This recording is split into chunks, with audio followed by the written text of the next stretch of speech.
Some disappearances happen in silence. Others leave behind a trail of questions. But few are as globally haunting as the case of Madeleine McCann, a 3-year-old girl who vanished from a holiday apartment and was never seen again. This is the true story of Madeleine McCann. Kate and Gerry McCann were ordinary people with extraordinary responsibility. Kate, born in Liverpool in 1968, was known for her quiet strength and unwavering focus. Gerry, born in Glasgow in 1968, was energetic and analytical, a man who thrived under pressure. They met in medical school and later married, building careers in Leicester, where Kate worked as a general practitioner and Gerry as a cardiologist. They were respected, admired, and deeply devoted to their children. Their first daughter, Madeleine Beth McCann, was born in May 2003. She was bright, social, and confident, the kind of child who turned strangers into friends. She loved swimming, story time, and wearing pink. She had a distinctive coloboma in her right eye, a dark line through the iris, making her instantly recognizable. In 2005, the McCanns welcomed twins, Sean and Amelie. Life was full but stable: work, school, holidays. Then came a trip that would change everything. In April 2007, the McCanns traveled with 7 friends to Praia da Luz, a coastal village in Portugal. They stayed at the Ocean Club Resort, a popular destination with British tourists. Each family had their own apartment. Madeleine, then 3 years old, was excited. She played in the resort's kids' club during the day, while her parents relaxed and caught up with friends. The group, later dubbed the Tapas 7, had an informal system. Every night, the adults dined together at the on-site tapas restaurant, about 50 meters from the apartments. To avoid disturbing the children, they took turns checking on them every 20 to 30 minutes. It felt safe, familiar, routine. But on the night of May 3rd, 2007, that routine broke. At approximately 8:30 p.m., Kate and Gerry put their 3 children to bed in apartment 5A. The shutters were closed, the doors locked. The children slept in one room. The McCanns left to join their friends for dinner. Around 9 p.m., Gerry went to check on the kids. Everything was quiet. Madeleine was asleep. He noticed the bedroom door was slightly ajar. Odd, but not alarming. At 9:15 p.m., Jane Tanner, one of the group, walked back to check on her children. She claimed she saw a man crossing the road carrying a small child in pajamas. He didn't look hurried. He didn't look suspicious. But the sight would later become one of the most debated moments in the entire case. At 10 p.m., Kate McCann went to check. The window was open, the shutters raised. Madeleine's bed was empty. Kate ran back to the restaurant shouting, "He's taken her! Someone's taken Madeleine!" The next hours were chaos. Resort staff and guests began searching immediately. Police were called. Friends ran through the streets shouting her name. But by then, it was too late. The Portuguese police arrived, but the scene had already been compromised. Dozens had entered the apartment, touching doors, moving items, even cleaning surfaces. Evidence was lost before it could be preserved. No fingerprints, no DNA, No surveillance footage from the resort, only a missing child and endless questions. Jane Tanner's sighting of the man with the child was initially dismissed. It would take years before police determined that the man was likely a tourist carrying his own daughter home from the creche. By then, critical time had been lost. In the early days, Portuguese authorities believed Madeleine had been abducted by a stranger.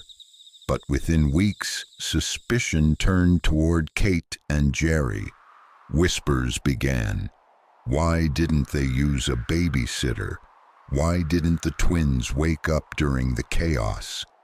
Why were the McCanns so composed on television?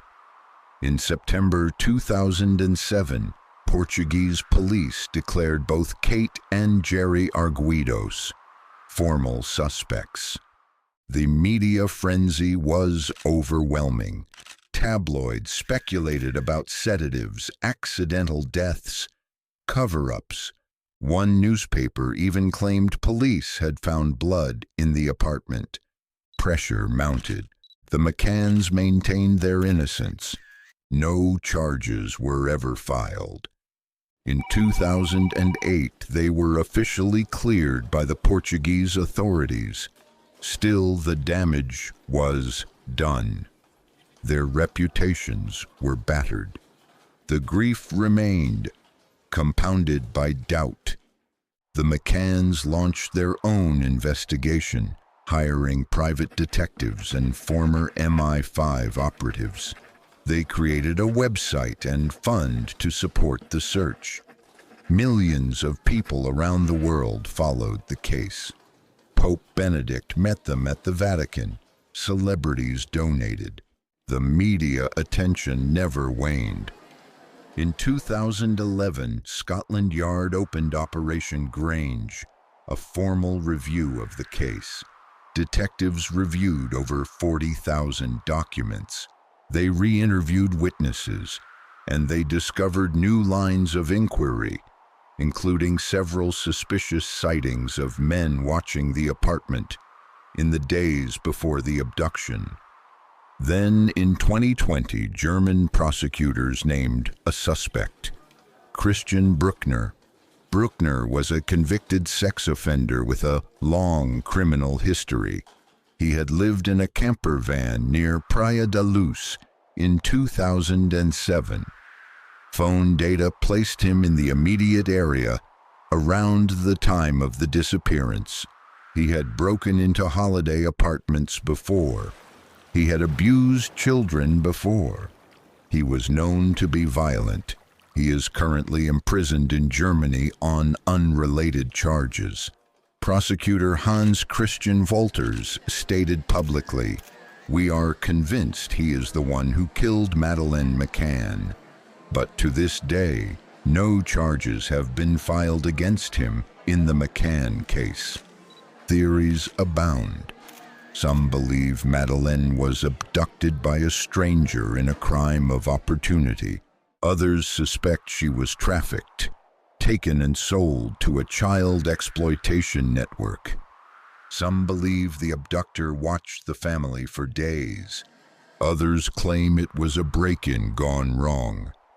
There are even theories that Madeleine is alive, unaware of her true identity.